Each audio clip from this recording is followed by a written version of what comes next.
اور جب موسیٰ نے اپنے شاگرد سے کہا کہ جب تک میں دو دریاؤں کے ملنے کی جگہ نہ پہنچ جاؤں ٹلنے کا نہیں، خاص صدیوں چلتا رہوں۔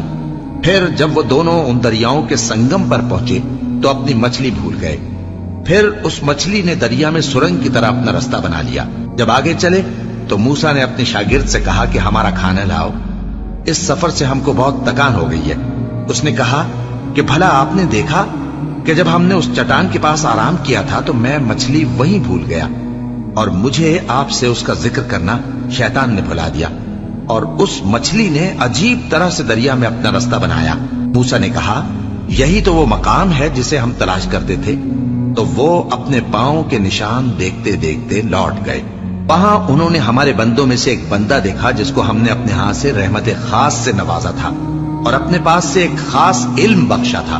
موسیٰ نے ان سے جن کا نام خضر تھا کہا کہ جو علم اللہ کی طرف سے آپ کو سکھایا گیا ہے، اگر آپ اس میں سے مجھے کچھ بھلائی کی باتیں سکھائیں تو میں آپ کے ساتھ رہوں۔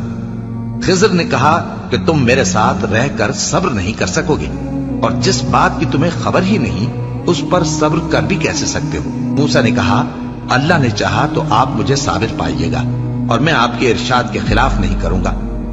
خضر نے کہا اگر تم میرے ساتھ رہنا چاہو تو شرط یہ ہے مجھ سے کوئی بات نہ پوچھنا جب تک میں خود اس کا ذکر تم سے نہ کروں۔ تو دونوں چل پڑے، یہاں تک کہ جب کشتی میں سوار ہوئے تو خضر نے کشتی کو پھاڑ ڈالا۔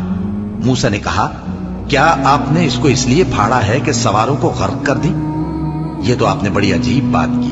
خضر نے کہا کیا میں نے نہیں کہا تھا کہ تم میرے ساتھ صبر نہ کر سکو گے؟ موسیٰ نے کہا کہ جو بھول مجھ سے ہوئی اس پر مواخذہ نہ کیجیے اور میرے معاملے میں مجھ پر مشکل نہ ڈالیے۔ پھر دونوں چلے، یہاں تک کہ رستے میں ایک لڑکا ملا تو خضر نے اسے مار ڈالا۔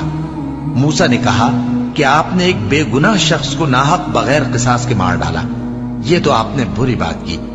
خضر نے کہا کیا میں نے نہیں کہا تھا کہ تم سے میرے ساتھ صبر نہیں ہو سکے گا؟ انہوں نے کہا کہ اگر میں اس کے بعد پھر کوئی بات پوچھوں یعنی اعتراض کروں تو مجھے اپنے ساتھ نہ رکھیے گا کہ آپ میری طرف سے عذر کے قبول کرنے میں حد کو پہنچ گئے ہیں۔ پھر دونوں چلے، یہاں تک کہ گاؤں والوں کے پاس پہنچے اور ان سے کھانا طلب کیا۔ انہوں نے ان کی ضیافت کرنے سے انکار کیا۔ پھر انہوں نے وہاں ایک دیوار دیکھی جو گرا چاہتی تھی تو خضر نے اس کو سیدھا کر دیا۔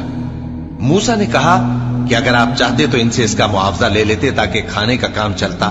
خضر نے کہا کہ اب مجھ میں اور تم میں علیحدگی، مگر جن باتوں پر تم صبر نہ کر سکے میں ان کا تمہیں بھید بتائے دیتا ہوں کہ وہ جو کشتی تھی غریب لوگوں کی تھی جو دریا میں محنت کر کے یعنی کشتیاں چلا کر گزارا کرتے تھے، اور ان کے سامنے کی طرف ایک بادشاہ تھا جو ہر اچھی کشتی کو زبردستی چھین لیتا تھا۔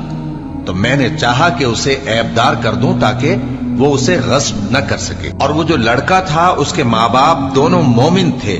ہمیں اندیشہ ہوا کہ وہ بڑا ہو کر بد کردار ہوگا تو کہیں ان کو سرکشی اور کفر میں نہ پھنسا دے، تو ہم نے چاہا کہ ان کا پروردگار اس کی جگہ ان کو اور بچہ عطا فرمائے جو اخلاقی پاکیزگی میں بہتر اور محبت میں زیادہ قریب ہو۔ اور وہ جو دیوار تھی سو 2 یتیم لڑکوں کی تھی جو شہر میں رہتے تھے، اور اس کے نیچے ان کا خزانہ دفن تھا، اور ان کا باپ ایک نیک آدمی تھا۔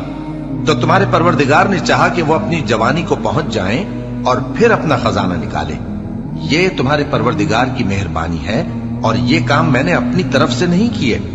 یہ ان باتوں کی حقیقت ہے جن پر تم صبر نہ کر سکے۔